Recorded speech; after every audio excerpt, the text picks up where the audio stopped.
Hey guys, JB here from Belmore Digital with my digital update for this week, Tuesday, May 20th, 2025. So, what is going on this wonderful week? Come with me and I will tell you. Meta's AI is just a bit too helpful. Email is misunderstood yet again. Google Ads gives us device control while taking away Ecomm clicks. TikTok makes accessibility easier, and Instagram says don't start over if you switch gears. The digital marketing roller coaster just continues on. I dig into how these updates may impact your marketing strategy in the full post on my Belmore Digital blog and in the video on my YouTube channel. So take a look. And please don't forget to like, share, follow and subscribe wherever you see this post. Cheers.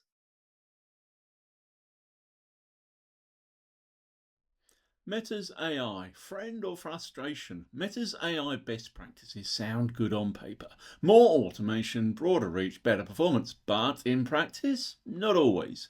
The promise of Advantage Plus campaigns is efficiency, but marketers are finding that the more AI takes over, the less control they have over brand voice, audience relevance, and campaign learnings. If you like surprises, you will love the results. If you like strategy, not so much. There's no denying Meta's automation tools can save time, but the trade-off is a black box where you can't see which creative or placement is driving results. And because it works better at scale, smaller brands are left wondering whether it's actually optimizing or just averaging out their ad spend into irrelevance. There's a big difference between machine learning and machine guessing.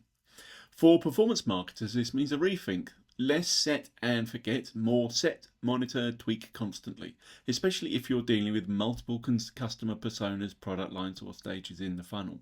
Blind faith in AI won't cut it. You're still the strategist whether Meta likes it or not.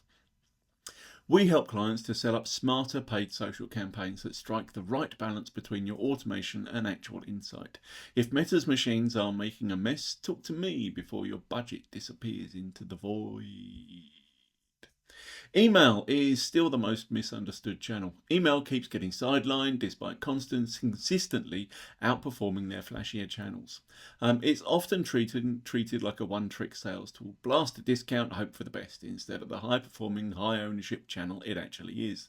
Used well, email builds relationships, deepens trusts, and boosts conversions. Used poorly, it just adds to the unsubscribe list. The problem isn't the platform, it's the mindset. Too many brands still think in terms of one-size-fits-all newsletters and monthly promos.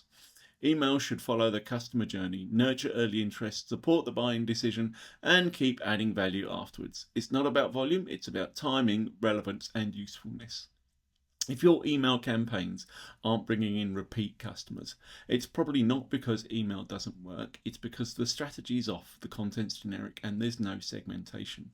Start with a proper plan, work out who you're writing to, what they care about, and why they should open anything you send.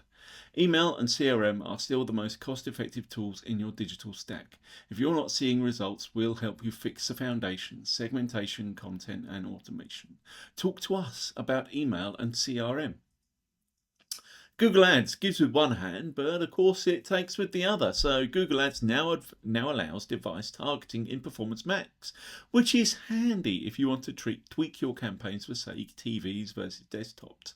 But just as we are getting this sliver of control back, e-commerce advertisers are noticing a dip in search ad effectiveness. And yes, shopping campaigns might be the culprit. On the surface, device targeting is a win. Finally, a way to refine your ads for where they actually show up. But with Performance Max still bundling everything together like a mystery box, that win has got limits. And while retailers are encouraged to pour spending into shopping campaigns, conversions are stalling. Google pushes its newer formats, but they're not always a fit. This is the problem with letting the platform optimize your spend for you. It optimizes for Google, not necessarily for you, your margins, or your customers. So the smart money is still on understanding what your customers want and building campaigns accordingly, not blindly chasing product feeds and fancy formats. We build performance-focused PPC strategies that actually align with business goals, and we'll tell you what's working. If your shopping ROI is sinking, book a session. Let's work out why. TikTok adds out text. Good.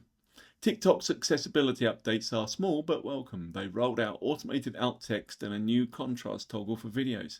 It's part of a broader trend of platforms making life easier for users with visual impairments and giving creators tools to be more inclusive.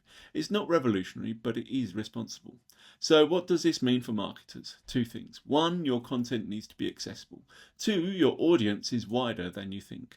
Features like this aren't just for compliance or box ticking. They improve the user experience and show that your brand gives a damn. Accessibility should not be an afterthought. It should be standard. And with AI tools now helping to fill the gaps like alt text, there's really no excuse not to be thinking inclusivity when creating content. Bonus, it often helps with SEO and engagement too. We bake accessibility into our content strategy and creation work because it's the right thing to do. And it helps performance. If your content's not readable, it's not working. Let's sort that. Instagram says, don't burn your account down. Instagram's latest creator advice is simple but smart. If you're shifting content focus, don't start over, adjust and inform. Seems obvious, but many brands panic and create new accounts when strategy changes. That's a fast way to lose your audience and the algorithm's goodwill. The advice, pivot in place. Your current followers are already interested in you. They might just come along for the ride if you communicate the shift properly. Starting fresh doesn't just reset your follower count, it throws away months or years of signal building. That's not reinvention, that is sabotage. This is good news if you're rethinking your brand's direction or trying a new format like reels or carousels. You don't need to start over. You need a proper strategy, clear messaging, and maybe a short note to followers explaining the change. Keep it human. We help clients manage shifts in social media strategy without tanking their engagement. If you're changing direction and don't want to lose momentum, let's map it out properly. So there we go. That is my digital update for the 20th of May 2025. AI still needs a chaperone. Email is still undervalued. Google is still fiddling with the controls, and social platforms are still quietly rewriting the rule book. Business as usual, really. The through line this week, don't let the platforms make all your decisions for you, whether it's automation, targeting or content strategy. You still need a human behind the wheel, preferably one who knows what they are doing. If you need help making sense of it all, that's what we're here for. Let's talk. Give me a call, use the contact details on the slide that follows, and let's chat. Cheers. Speak to you soon. Bye.